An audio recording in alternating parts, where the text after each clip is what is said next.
जय भीम। मैं हूं सुषमा और आप देख रहे हैं दलित टाइम्स की सीरीज माया का दूसरा एपिसोड, जिसमें आज हम बात करेंगे उत्तर प्रदेश में मायावती कैसे बनी थी 4 बार मुख्यमंत्री। बीएसपी के लिए उत्तर प्रदेश में 4 बार सरकार बनाना कोई आसान बात नहीं थी। उस पर भी 3 बार गठबंधन की सरकार यानी दूसरे दलों को साथ लेकर चलना बीएसपी के लिए बड़ी चुनौती थी। इस पर जेएनयू के एसोसिएट प्रोफेसर रहे डॉक्टर विवेक कुमार ने कहा है कि बीएसपी के लिए यह सबसे बड़ी चुनौती थी कि जिस दल से आप गठबंधन कर रहे हैं वही दल आपको दलदल में डाल रहे हैं। बीएसपी उत्तर प्रदेश में लगातार सक्रिय हो रही थी, लेकिन उसे सफलता 1993 में मिली, जब गठबंधन में ही सही लेकिन पहली बार बीएसपी सत्ता में आई थी। हालांकि मायावती को मुख्यमंत्री बनने में अब भी 2 साल बाकी थे, लेकिन ये जो गठबंधन हुआ था वो पिछड़ों के साथ दलितों का गठबंधन था और इस गठबंधन की अपनी ही अलग कहानी है।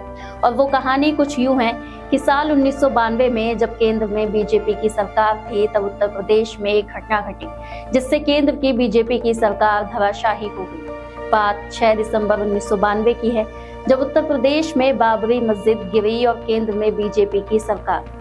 इस वक्त तक उत्तर प्रदेश में कांशीराम बीएसपी और दलितों का सीधा संबंध बनाने में कामयाब हो गए थे। 1992 में हुए इस घटनाक्रम को देखते हुए कांशीराम ने एक बड़ा कदम उठाया। उन्होंने दलितों और पिछड़ों को साथ लेकर चलने का फैसला किया और इसको लेकर समाजवादी पार्टी के साथ गठबंधन भी कर लिया। साल 1993 में उत्तर प्रदेश के विधानसभा चुनावों में गठबंधन की जीत हुई और मुख्यमंत्री बने मुलायम सिंह यादव। वहीं मायावती को दोनों दलों के बीच सामंजस्य बनाने की जिम्मेदारी सौंपी गई। हालांकि ये सरकार सिर्फ 2 साल ही चल सकी, जिसके पीछे का कारण ये था कि इन 2 सालों में उत्तर प्रदेश में दलितों के खिलाफ अत्याचार बढ़ने लगे थे।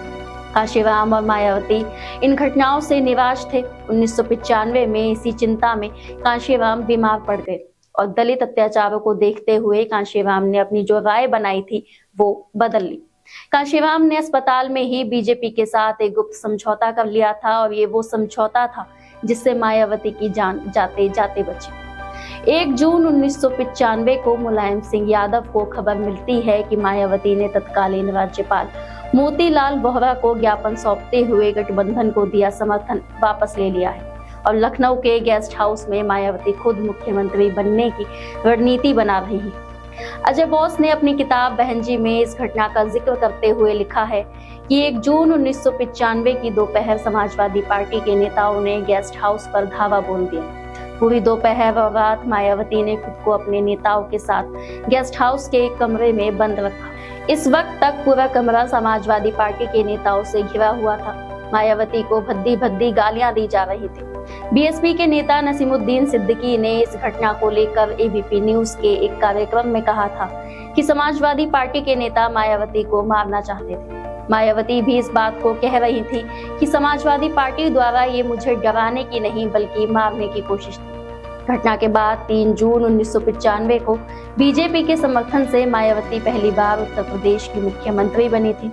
मैं कुमारी मायावती विधि द्वारा स्थापित भारत के संविधान के प्रति सच्ची श्रद्धा और निष्ठा रखूंगी। ये किसी भी राज्य में पहली बार हुआ था जब एक दलित, शोषित और वंचित समाज की महिला मुख्यमंत्री बनी।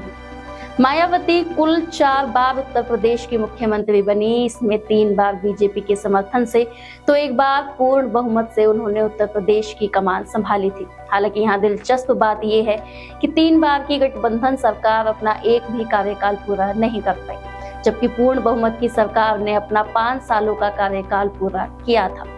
मायावती पहली बार 3 जून 1995 को मुख्यमंत्री बनी, जो सरकार सिर्फ 4 महीने तक चली। इसके बाद 21 मार्च 1997 से 20 सितंबर 1997 और तीसरी बार 3 मई 2002 से 26 अगस्त 2003 तक मायावती बीजेपी के समर्थन से मुख्यमंत्री बनी थी। साल 2001 में बीएसपी की कमान पूरी तरह से मायावती के हाथ में आ गई थी।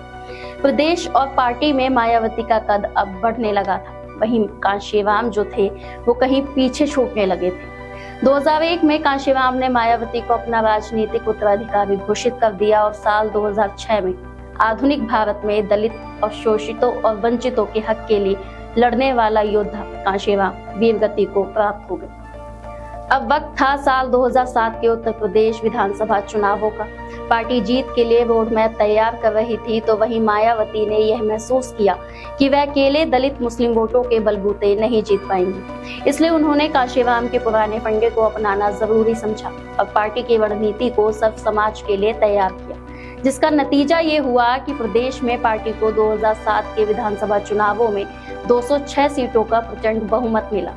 मायावती ने इस बार पूर्ण बहुमत की सरकार बनाई। इस दौरान उन्होंने लखनऊ और नोएडा में बहुत से ऐसे स्थलों का निर्माण करवाया जिससे बीएसपी की उपस्थिति उस जमीन पर हमेशा हमेशा के लिए दर्ज हो गई, जिसमें नोएडा के एक पार्क में बनी हाथी की मूर्तियां काफी विवादों में भी रही। मायावती ने अपने राजनीतिक जीवन में बहुत से मुश्किल दौर देखे हैं, लेकिन कभी अपने संकल्प से डिगी नहीं। उनकी यही खासियत है जो विश्व के 50 बेहतरीन नेताओं की लिस्ट में मायावती का नाम शामिल है और उन्हें भारतीय राजनीति में बहन जी और आयरन लेडी की उपाधि दी गई है। इस वीडियो में फिलहाल इतना ही। देखते रहिए दलित टाइम्स।